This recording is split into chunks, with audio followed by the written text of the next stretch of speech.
Welcome to a special edition of the Red Shoe Realty podcast. One, I'm here in my office, and two, this is a topic that I love talking about, how to get into real estate. So enjoy. I know a lot of people that ask this question every single week. So here's some information that will hopefully help you to make a decision. Hello and welcome to Want to Be a Realtor. So you want to get into real estate, right? But you have a ton of questions to really make a good decision. Well, I'm going to answer those top questions that I get every week. I get phone calls asking me this very question: how do you get into real estate? So I'm going to answer those top questions. And of course, if you ever have any other questions, I'm always here for you. So I'm going to share my screen and I'm just going to go through this. I highly recommend real estate. It's been a wonderful career. My name is Stacey Sappington, and I'm the broker owner of Red Shoe Realty, and I've been in real estate for 12 years. In fact, here's me at the beginning of my career, and there is my latest professional shot there. 12 years in the business this summer. It's been an amazing career. It really allows for me to be wherever I need to be, do whatever I need to do for myself, my family, and my clients. And here is one of the reasons why I work so hard. These are my two daughters, and the flexibility in real estate is probably my favorite thing because I get to go to the Valentine's Day party at the school, and I get to go on vacation with my daughters. This is us in Colorado on vacation one year.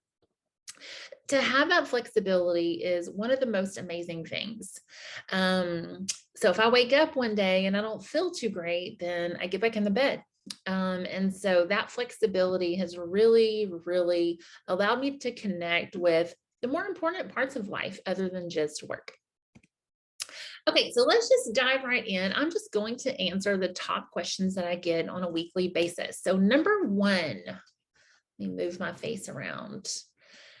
Number one, what is the best way to get my pre-licensing courses done?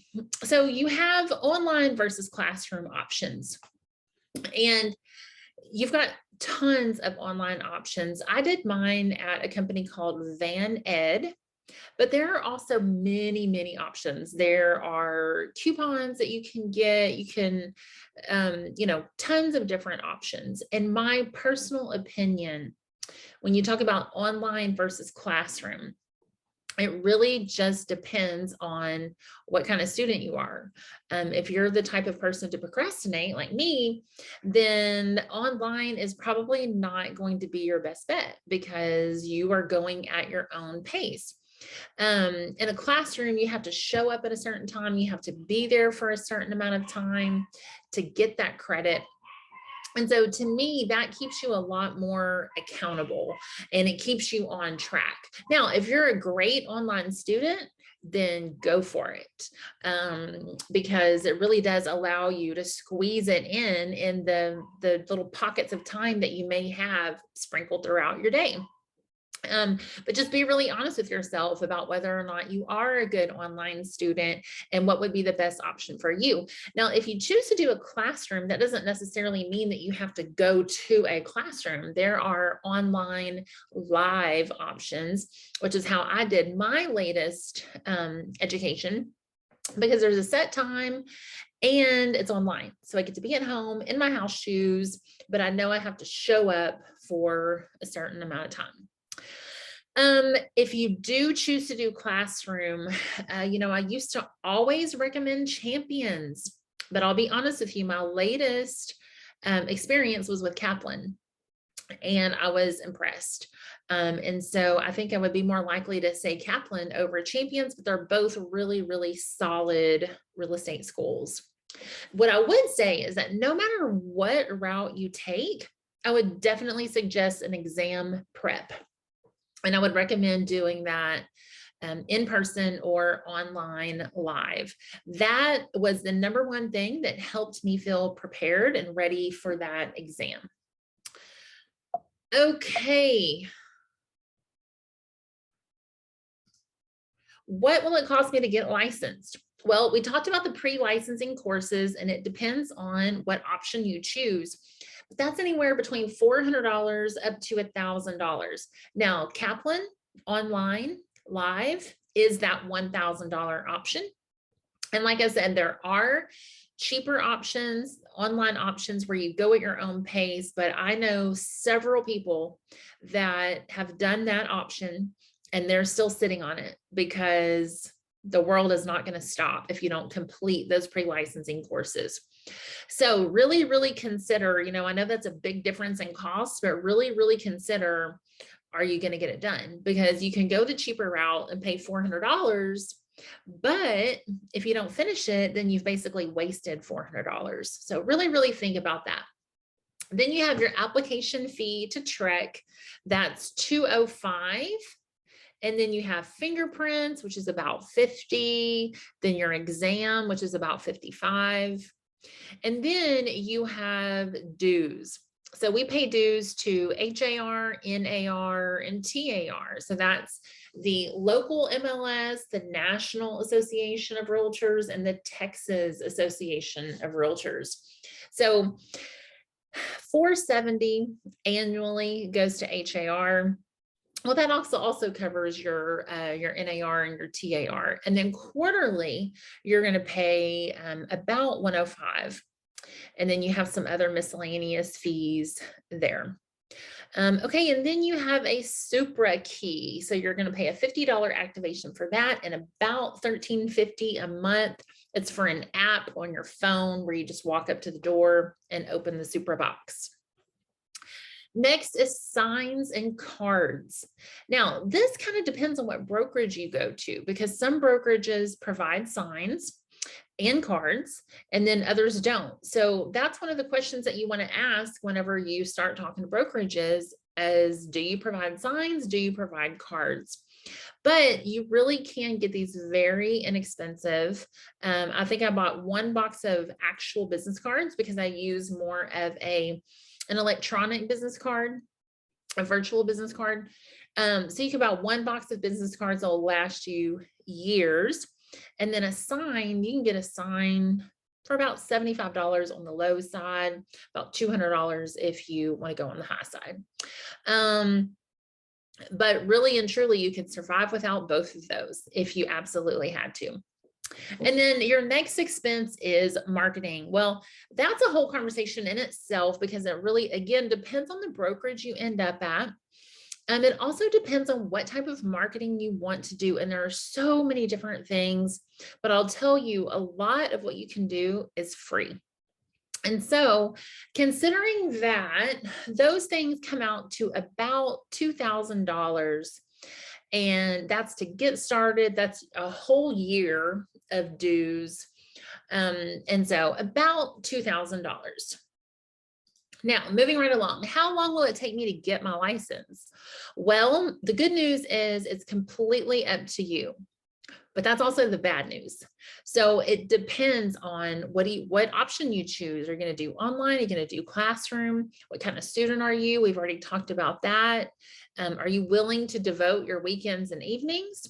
Or where are you going to find these chunks of time that you're going to devote to taking your classes? And then, like I said before, I highly recommend in person or live. The last thing you want to do is waste that money and not have anything to show for it. Okay, next question. How do I choose a broker? Well, lots of things to consider there. The number one thing on the list here is how much is the commission split? That's usually what most people want to know when they're interviewing brokers. And, that there's a huge range and it really depends on what it is that you're looking for. But as a brand new agent, I would say don't base your decision just on the commission split. I made that error myself when I first got into real estate. I chose a brokerage because the commission split was so low. And I thought, man, I can really keep the majority of my commission by going this route. But I did not get any training. I did not get any support. And I really had to figure it out for myself. And so I don't recommend that for anyone. So when you are looking at brokerages, yes, you want to know what the commission split is because it should be fair. But you also want to know, do they have training for brand new agents? And are you going to have support for your transactions? So I'll tell you at Red Shoe Realty, our commission split for a brand new agent is 30%. So you would pay 30% to the brokerage, and then you would keep 70%, but that's only for your first 6 deals. After that, it goes down to 15%.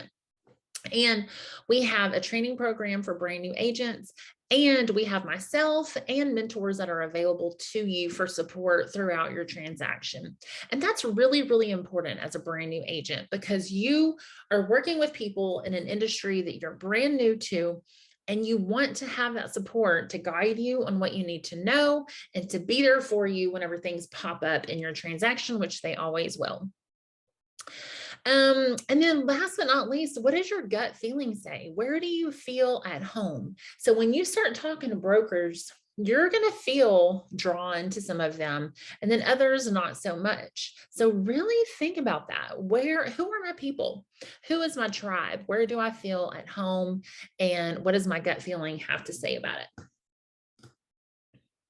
Of course, I would love to have you. I started Red Shoe Realty in June of 2021.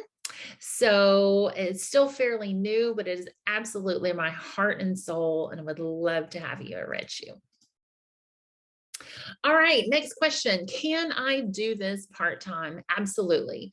I did real estate part-time for the first 3 years of my career, and I was a single mom. I was working full-time because that felt safe to me. I wanted that safety and that salary. And then I did real estate on the side. And honestly, I probably could have gone full-time before 3 years. But that's what I did. I did it part-time for 3 years. So absolutely you can do it part-time. And I highly recommend that. It's a great thing to do in a transition if you're trying to get out of corporate America or just create a new source of income. All right, how many hours can I expect to put in? Well, it's totally up to you. How many hours do you want to put in? How many hours do you have to put in? And you do have time. I completely understand working full time, especially in corporate America. But you know what? You deserve a lunch break. So take a lunch break. Use your lunch break to work your business or to study for your exam.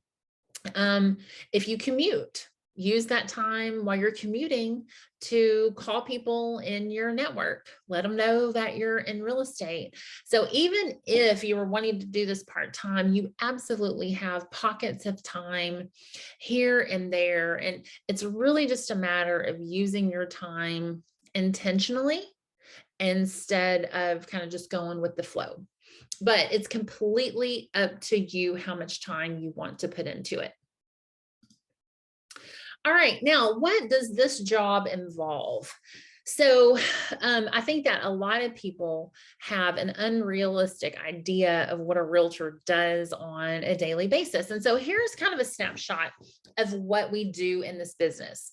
So listing consultations, talking to people about how much their house is worth and what they need to do to get it ready to sell, getting photographs and 3D tours to market your property, listing homes on the MLS, which in Houston it's HAR, coordinate showings, receive offers and negotiate those offers, finding clients, because at most brokerages, you will be in charge of finding your own clients, preparing your client, getting them ready to either buy or sell, getting them pre-approved, showing homes, making offers and negotiating, navigating inspections and negotiating repairs, working with your partners, lenders, inspectors, title company, insurance company, home warranty, contractors, coordinating the entire transaction from beginning to end,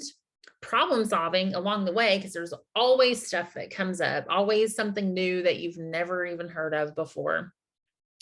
And then also responsible for completing and keeping accurate legal documentation. These contracts are not just fill in the blank and one size fits all. These are legal contracts, and I take that very seriously.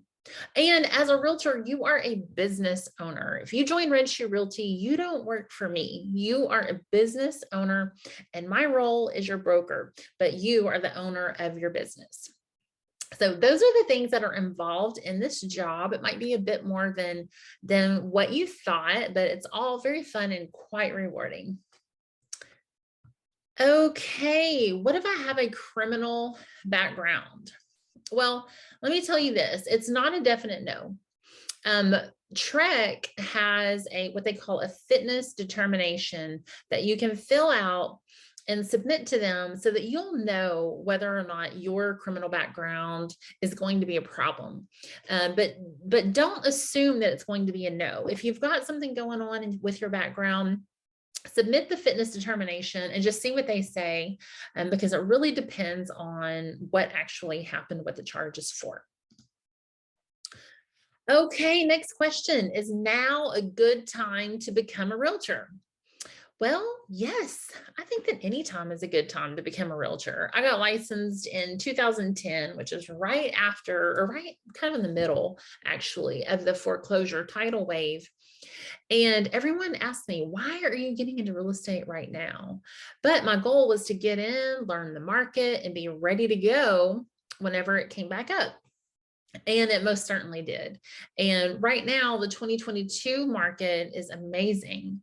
And so it's absolutely a great time to get into real estate. The market is busy. There are a ton of realtors out there. But someone told me when I got into real estate, there's always room at the top. And that is absolutely true. So, and you know, what I tell people is each of us is like a lighthouse. It's my job as a lighthouse to put my light out into the world. And the people that would be attracted to me are going to be drawn to my light. And so same thing for you. If you get into real estate, you're going to attract clients that I won't, and vice versa. And so yes, it is absolutely a good time to get into real estate, and investing in yourself always pays off, always, every single time. Okay, what kind of money can I expect to make? Well, it really depends on what kind of time and energy you decide to put into your business. But the sky's the limit. This is one of the few industries where your experience and your education is not directly tied to your income. You don't have to spend a certain number of years in real estate before you can achieve. You can make $300,000 your first year in. Now, that's pretty rare, but my point is there are no limitations. So whatever time and energy you decide to put in is what you'll get back out. Now, here's an example. So I'm using the average sales price of around 300. The average is really probably closer to 350 now. But for a $300,000 sale, you're going to make 3% commission. So that would be $9,000 minus, if you were at Red Shoe, you would be paying a 30% commission split. So you would make about $6,300 on that sale. I have personally, I was part-time for 3 years. And so my business grew very slowly and very gradually. But honestly, I wasn't putting a whole lot of time into building it. I was in a very reactive mode. Whatever came my way, I would service it. But if you really jump in and really make an effort to put yourself out there, then yes, you can make wonderful money right away.